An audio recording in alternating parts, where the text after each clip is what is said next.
नमस्कार। आमोदनी हिंदी साहित्य में आप सभी का एक बार फिर से स्वागत है। जैसा कि आप जानते हैं कि हिंदी साहित्य यूजीसी नेट जेआरएफ का इस समय हमारा भारतीय काव्य शास्त्र का विषय चल रहा है। तो भारतीय काव्य शास्त्र में हमने जो नया टॉपिक लिया है वह है काव्य के भेद। इससे भी पहले हमने जो कक्षा ली थी उसमें कल आपको बताया था कि काव्य के कितने भेद हैं और भेद का अर्थ। उससे पहले काव्य का स्वरूप, काव्य के तत्व, काव्य लक्षण के बारे में हमने आपको बताया था। तो काव्य के कितने भेद हैं? काव्य के दो भेद हैं, पद्य और गद्य। तो पद्य क्या होता है? जो छंदबद्ध रचना होती है, और गद्य होता है जो छंदहीन रचना होती है। तो पद्य छंदबद्ध रचना होती है जिसमें कुछ नियम होते हैं, यति होती है, गति का नियम होता है। और जो गद्य होता है छंदहीन रचना होती है, उसमें कोई भी नियम नहीं होता।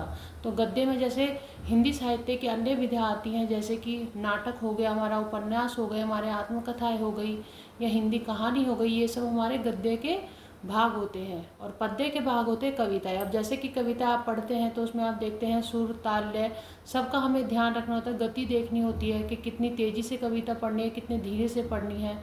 राष्ट्रगीत की कोई कविता होती है तो आप देखते हैं उसको पढ़ने का हमारा एक तरीका अलग होता है। उसमें कुछ नियमों का हमें जो पालन करना होता है। और गद्य में ऐसा कुछ नहीं है, वह एक ही लय में हमारा चलता है। और छंद का अर्थ भी हमने कल आपको बताया था कि छंद की परिभाषा भी हमने आपको दी थी क्या होती है। तो हमने फिर आपको बताया था कि जो पद्य है उसके कई भेद है, जैसे कि प्रबंध काव्य होता है एक। फिर प्रबंध काव्य के भेद हम आज आपको बताने जा रहे हैं कि उसमें महाप्रबंध काव्य होता है एक। जो प्रबंध काव्य उसके भेद है, एक होता है महाप्रबंध काव्य, और दूसरा भेद उसका कौन सा होता है? खंड काव्य। तो महाप्रबंध काव्य, जैसे इसके नाम से ही आपको पता चल रहा है, महा मतलब कि कोई बड़ा काव्य होगा, इसलिए इसको क्या कहा? महाप्रबंध काव्य। प्रबंध का अर्थ होता है किसी चीज़ को, बहुत सारी चीज़ों को एक साथ बांधना। तो जैसे कि महाप्रबंध काव्य के भी फिर भेद हैं, जैसे पुराण काव्य हो गया, आख्यान काव्य हो गया, और चरित काव्य हो गया। तो एक बार दोबारा हम आपको बताते हैं। पहले तो हमने आपको बताया काव्य के भेद। तो काव्य के भेद कौन से होते हैं? पद्य और गद्य। पद्य क्या होता है? जो छंदबद्ध रचना होती है, और गद्य क्या होता है? जो छंदहीन रचना होती है। उसके बाद हम आज जो शुरू करने जा रहे हैं वह है प्रबंध काव्य के भेद। तो प्रबंध काव्य के भेद हमने आपको बताया कि एक तो है महाप्रबंध काव्य और दूसरा है खंड काव्य। और जो काव्य के अन्य भेद है उसमें निबंध काव्य होता है, जो जिसमें छंद होते हैं किंतु उनमें क्रम का इतना ध्यान नहीं रखा जाता। एक निर्बंध या मुक्तक काव्य होता है जिसमें छंद कैसे भी हो सकते हैं। और प्रबंध काव्य क्या होता है? एक संपूर्ण छंद में बंधी हुई रचना होती है। तो फिर जो महाप्रबंध काव्य, प्रबंध काव्य का जो पहला भेद है महाप्रबंध काव्य, इसके भी तीन भेद हैं, पुराण काव्य, आख्यान काव्य और चरित काव्य। तो और खंड काव्य के बारे में हम आपको आगे बताएंगे। अभी हम प्रबंध काव्य के बारे में पढ़ लेते हैं। तो पुराण काव्य कौन सा होता है? वह महाप्रबंध है जिसके अंतर्गत विभिन्न अंग और स्कंधों में सृष्टि के प्रारंभ और विकास की युग युगांतर व्यापी कथा कही गई है। जैसा कि आप देखते हैं कि पुराण क्या है, जिसमें युगों की कथा कही जाती है, कि एक बहुत बड़ा युग ले लिया उसके बारे में। जैसे कि महाभारत का युग था हमारा वैदिक कालीन जो था, उसकी कथा है। रामायण है, वह भी वैदिक काल में आता है। अगर हिंदी की दृष्टि से देखें तो हमारे आदिकाल भारत में आते हैं। तो इसमें क्या होता है? एक तो युग युगांतर की कथा व्याप्त होती है पुराण काव्य में। इसमें दूसरा क्या होता है? किसी भी ईश्वर का अवतार होता है, या कोई महात्मा होता है, या ऋषि मुनि होता है, उसकी कथाएं होती है, या ईश्वर के किसी विशिष्ट रूप के ऐश्वर्य का प्रतिपादन किया जाता है। आपने देखी होंगी महाभारत वगैरह जिसमें विष्णु का अवतार कृष्ण है जैसे, और रामायण में आपने देखा राम का अवतार या जो हनुमान जी हैं, ये सब पुराण काव्य में आते हैं। तो आगे देख सकते हैं आप, जैसे कि दुर्जनों का इसमें पराभव किया जाता है, सज्जनों का विजय होती है। जैसे राम रावण को मार देते हैं, वह जीत जाते हैं। समाज में सद्गुणों की प्रतिष्ठा होती है, बुरे गुणों को हटा दिया जाता है, अच्छे गुणों को लाया जाता है। ऐसे ही इनको क्या कहते हैं? पुराण काव्य कहते हैं। अब पुराण काव्य हमारे भारत में कितने प्रकार के हैं? तो पुराण काव्य जो हमारे भारत में है वह 18 प्रकार के पुराण काव्य, जैसे फॉर एग्जाम्पल ब्रह्म पुराण है, विष्णु पुराण है, शिव पुराण है, पद्म पुराण है, भागवत पुराण है, नारद पुराण है। जैसा कि आप नाम से ही देख सकते हैं, वराह पुराण है एक, एक कूर्म पुराण है, मत्स्य पुराण है, आप सब देखेंगे ये वैदिक युग में लिखे गए थे, या आदिकालीन भारत का जो हमारा हिंदी साहित्य है उसमें लिखे गए थे। सब में देखे, जैसे ब्रह्म पुराण में ब्रह्मा का रूप है, विष्णु पुराण में विष्णु।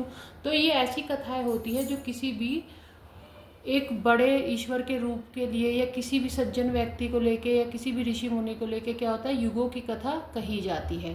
तो ये हो गया आपका पुराण काव्य। अब प्रबंध काव्य के हम महाप्रबंध काव्य के दूसरे उस पर आते हैं, क्या है, आख्यान काव्य। तो आख्यान काव्य होता है, ये क्या होता है, एक विस्तृत प्रबंध होता है। इसमें क्या होता है, प्रेम को दिखाया जाता है, नीति को दिखाया जाता है, भक्ति को दिखाया जाता है, वीरता के निरूपण के लिए काल्पनिक रोचन कथानक का मधुर शैली में वर्णन किया जाता है। इसके अंतर्गत विभिन्न प्रसंग या खंड हो सकते हैं। आख्यान को प्रमाणिक से बनाने के लिए इसमें कतिपय ऐतिहासिक स्थानों और नामों का समावेश भी कर लिया जाता है। अब क्या होता है, आख्यान क्या होता है, इमेजिनेशन बेस्ड होता है ये। तो इसमें क्या होता है, हमारी कल्पना पर आधारित होता है। तो इसमें क्या करते हैं, ऐतिहासिक नामों का समावेश करते हैं, जिससे कि ये हमें क्या लगे, एक सजीव, एक रियल लगे। तो इसमें एक प्रधान या प्रमुख कथा और अन्य गौण कथाएं संगठित रहती है। अब जैसे कि पुराण काव्य है, उसमें क्या होता है कि एक ही कथा होती है, वही मेन होती है। किंतु जो आख्यान होता है उसमें क्या होता है, एक कथा मेन होती है और उसके साथ कई अन्य गौण कथाएं साथ में चलती रहती है। अब आपने पढ़ा होगा, तो आपने मध्यकालीन भारत या जो हमारा भक्ति काल है उसमें देखा होगा कि मृगावती एक हमारी लिखी गई थी, डोला मारूरा दुहा लिखाई गई थी, छिताई वार्ता लिखा गई थी, इंद्रावती लिखी गई थी। ये सब किसने लिखी थी, ये सूफी मनस्वी शैली में लिखी गई थी सूफियों के द्वारा। तो आपने देखा भी होगा इनके कुतुबन, उस्मान, इन सब के जो राइटर्स थे। तो इसमें क्या होता है, आख्यान में किसी भी एक कथा को ले लिया जाता है काल्पनिक। जैसे कि पद्मावती भी है एक। पद्मावती में क्या है, पद्मावती का एक जो पहला भाग है वो ऐतिहासिक है और दूसरा भाग क्या है, काल्पनिक है। उसमें क्या क्या है, कल्पना को जोड़ दिया है कि अलाउद्दीन खिल जाता है, जैसे पद्मावती फिर अपना वो कर देती है, उसमें कूद जाती है अपना, जैसे वो जौहर कर देती है। तो कुछ उसमें कल्पना का भी मिश्रण है, कुछ इतिहास का मिश्रण है। ये हो गया आपका आख्यान काव्य। आपको पद्मावती मूवी भी आपने देखी होगी। फिर आता है आपका चरित्र काव्य। तो चरित्र काव्य क्या होता है, इसमें वर्णन किया जाता है किसी के भी चरित्र का। जैसे नाम से आप देख सकते हैं, चरित्र काव्य एक प्रकार का ये वर्णनात्मक है, वर्णनात्मक प्रबंध होता है, वर्णन इसमें किया जाता है। इसमें रोचक काव्य में शैली में किसी व्यक्ति का, विशेष रूप से वीर महापुरुष का घटनाक्रम के अनुसार जीवन चरित्र लिखा जाता है। इसमें क्या करते हैं चरित्र काव्य में, कि किसी भी महान पुरुष का या वीर पुरुष का, किसी भी नोन जो पर्सन है उसका वो लिखा जाता है, जीवन का वर्णन किया जाता है। जैसे वीर सिंह देवचरित हो गया, जहांगीर जस चंद्रिका हो गया, रतन बावनी हो गया, सुजान चरित हो गया, छत्र प्रकाश महाराज जो छत्रसाल के ऊपर ये लिखी गई है।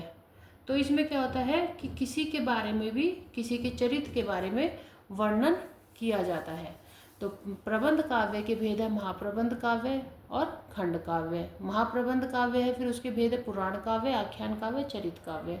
पुराण काव्य जैसे कि कोई पुराण है, कोई बड़ी कथा है जिसमें विष्णु का अवतार, दुर्जनों को पराभव, सज्जनों की विजय आदि होती है। आख्यान होते हैं जिसमें एक कथा के साथ, ऐतिहासिक कथा के साथ काल्पनिक कथा चलती है, प्रेम दिखाया जाता है, नीति दिखाया जाता है, भक्ति, वीरता आदि का वर्णन किया जाता है। इसमें कई खंड हो सकते हैं, इसका ये नहीं कि एक ही कथा चलती रहती है जैसे पुराण काव्य, नहीं, इसमें कई कथाएं हो सकती है। और पर इन सब में क्या ध्यान रखना है हमें, छंद का, क्योंकि हमने आपको बताया था प्रबंध काव्य कौन से होते हैं, जो संपूर्ण छंद से बंधे होते हैं। इसमें क्रमबद्धता का ध्यान रखना होता है। तो ऐसी ऐतिहासिक स्थानों का इसमें आख्यान में समावेश कर दिया, जैसे जैसे मृगावती हो गया, पद्मावती हो गया। पद्मावती मूवी देखना, उसमें आपको पता चलेगा अलाउद्दीन खिलजी और पद्मावती का जो जौहर है उसके बारे में। ढोला मारूरा दुहा हो गया, ये भी एक प्रेम कथा ही है। तो ऐसे, और चरित्र काव्य तो एक इजी है, जैसा कि आप नाम से ही समझ सकते हैं, किसी के चरित्र का वर्णन करना। किसी भी महान हस्ती को ले लिया जाता है, या पुरुष को या महिला है, कोई भी किसी को लेके, जैसे आप फॉर एग्जांपल हम रानी लक्ष्मीबाई को ले सकते हैं। अगर हम उनके चरित्र के बारे में वर्णन करें, वर्णनात्मक होता है ये भी, तो ऐसे ही ये चरित्र काव्य बन जाता है। तो आज के लिए इतना, और प्रबंध काव्य के भेद में खंड काव्य हम करेंगे अगली कक्षा में। आज के लिए इतना ही। सरलता से इसे समझिए, कंसिस्टेंसी बनाए रखिए, आगे बढ़ते रहिए। धन्यवाद।